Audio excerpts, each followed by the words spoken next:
CPM மாநில தலைவர் சொன்ன கருத்து தான் இங்கே உள்ள அனைத்து கட்சிகளினுடைய கருத்தும். முரசொலியில் நீங்கள் வந்திருக்கிறதா சொல்கிற கருத்து அது அவங்களுடைய அந்த இடியமின் ஸ்டைலு, ஹிட்லர் ஸ்டைலில் இன்றைக்கு முதலமைச்சர் ஆட்சியை நடத்தி கொண்டிருக்கிறார் என்பதற்கு அது உதாரணமாக இருக்குது. இப்போ சட்டம் ஒழுங்கு இந்த தமிழ்நாட்டில் சந்திச்சிருப்பதை அனைத்து எதிர்க்கட்சிகளும் ஜனநாயக ரீதியாக போராட்டங்களை அறிவிக்கிறாங்க, நடத்துகிறாங்க, பேரணிகளை நடத்துகிறாங்க, ஆர்ப்பாட்டங்களை நடத்துகிறாங்க, கண்டன பொதுக்கூட்டங்களை நடத்துவாங்க. இதுதான் காலங்காலமாக இருந்து வர்றது. இதே தான் திரு ஸ்டாலின் அவர்கள் எதிர்க்கட்சியில் 10 ஆண்டுகள் இருந்தப்போ, அது குறிப்பாக சொல்லப்போனால் பழனிசாமி ஆட்சியின் போது கடுமையான கொரோனா கட்டுப்பாடுகளையும் மீறி அவர் அதெல்லாம் மீறி பல்வேறு போராட்டங்களை நடத்திவிட்டு 3-4 வருடங்களுக்குள் இப்படியெல்லாம் நடத்துவது தவறு, அரசியலுக்காக செய்கிறார்கள். இப்போ இந்த அண்ணா யூனிவர்சிட்டியில் நடந்த அந்த கொடுமைக்கு மற்ற கட்சிகள், அரசாங்கம் அதில் சரியாக செயல்படணும், காவல்துறை ஏவல்துறையாக இருக்கக்கூடாது, உண்மையான குற்றவாளிகளை கண்டுபிடிக்கணும்னு சொல்லி ஆர்ப்பாட்டங்கள், போராட்டங்கள், பேரணிகள் நடத்தினா அதையெல்லாம் நாடகம் என்று சொல்வது திமுகவின் கபட நாடகமாக தான் தெரியுது. ஏன்னா அவங்க வசனம் எழுதி சினிமா துறையில் மற்றும் நாடகங்கள் நடத்தி வந்தவர்களால் அவர்கள் மற்றவர்கள் செய்வதை நாடகம்னு சொல்லி இன்றைக்கு திமுக தவறான முன்னுதாரணங்களை உருவாக்கி வர்றதுனால தான் தோழமை கட்சியான கம்யூனிஸ்ட் கட்சியை இன்றைக்கு கடந்த ஒரு வாரமாக அவங்க கடுமையான வார்த்தை பிரயோகங்களை செய்கிறார்கள். எமர்ஜென்சி, ஒரு அறிவிக்கப்படாத எமர்ஜென்சி தமிழ்நாட்டில் இருக்குங்கிறது தான் உண்மை.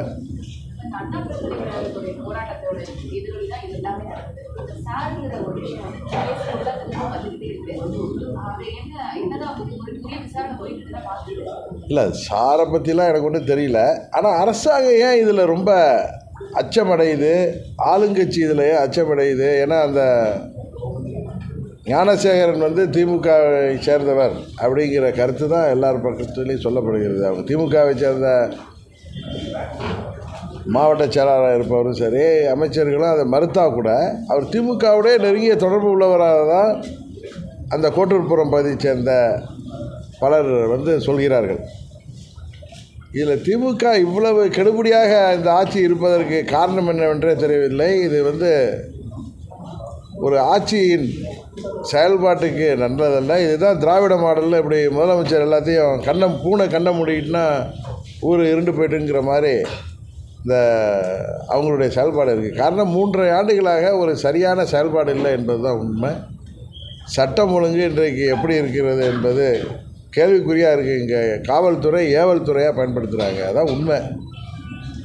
இன்னும் சொல்லப்போனால் கூலிப்படை அதிகமாகிட்டு இளைஞர்களுக்கு வேலைவாய்ப்பை உருவாக்குவேன்னு சொன்ன முதலமைச்சர் இன்றைக்கு கூலிப்படைகள் உருவாவதற்கு மறைமுகமாக ஆதரவு அளிக்கிறாரோ என்கிற அச்சம் தமிழ்நாடு முழுவதும் இருக்குது.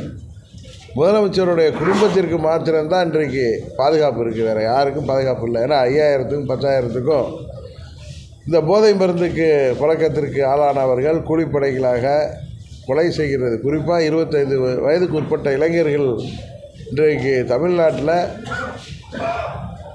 எல்லோரையும் அச்சுறுத்துகின்ற விதமாக போதை மருந்து பழக்கத்துக்கு அடிமையாகி வருகிறார்கள். அதை கடுமையாக தடுக்க வேண்டும், கடுமையான சட்டங்கள் மூலம், கடுமையான நடவடிக்கை மூலம் என்பதை மறந்துவிட்டு முதல்வர் வேறு திசை திருப்புகின்ற விதமாக இன்றைக்கு திமுக ஆட்சி செயல்பட்டு கொண்டிருக்கிறது. இப்படி அவங்க கூட்டணி கட்சியை அறிவிக்கப்படாத எமர்ஜென்சி இருக்குங்கிற அளவுக்கு பேசுகிற நிலைமையில், தமிழ்நாடு முழுவதும் மக்கள் எல்லாம் கொந்தளித்து போயிருக்கிற நிலைமையில் அந்த 1000 கொடுக்குறேன், இன்றைக்கி 1000 ரூபா மகளிருக்கு கொடுக்குறோம் அப்படின்னு சொல்கிறதுனால இன்றைக்கி விலைவாசி அதை விட 5-6 மடங்கு ஏறி இருக்குது. இந்த ஆட்சி 200 சீட்லலாம் உறுதியாக ஜெயிக்க முடியாது, இந்த ஆட்சி திரும்பி தொடராதுங்கிறத அவங்க கூட்டணி கட்சிகளை சேர்ந்தவர்கள் சொல்கிறதுனால பயந்து போய் முரசொலியில் தலையங்க எழுதுகிறாங்க. இப்படி தான் நினைக்கிறேன்.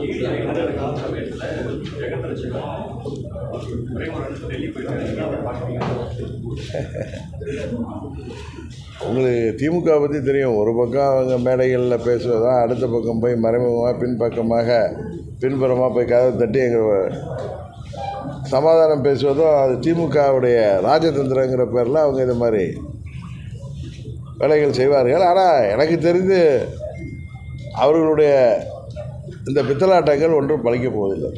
உப்பை தின்றவர்கள் தண்ணீர் குடித்து தான் ஆகணும். அதற்கான காலம் தொடங்கிவிட்டது என்று தான் நினைக்கிறேன்.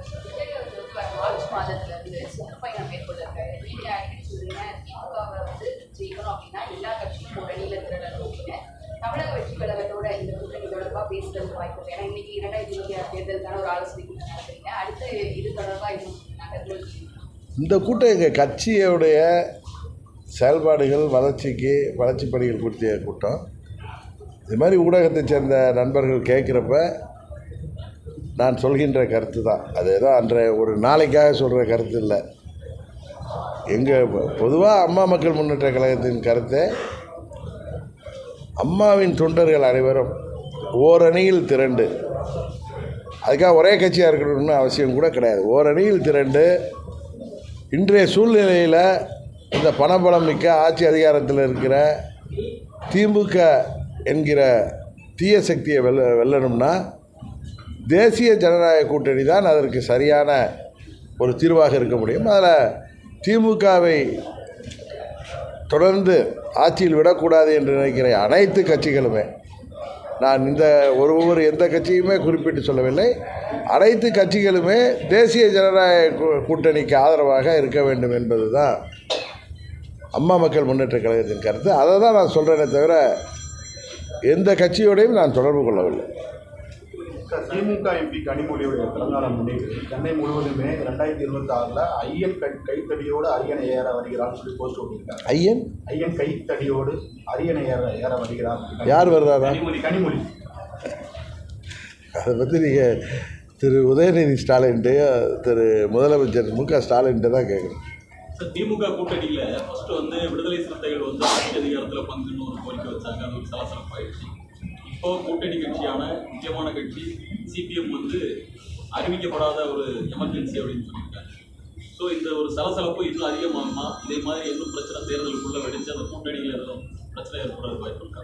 அதாவது 2021 தேர்தல் சமயத்தில் பழனிசாமி ஆட்சி மேலே இருந்த அதிருப்தி கோபத்தால் மக்கள் திமுக கூட்டணிக்கு வாக்களித்தார்கள்.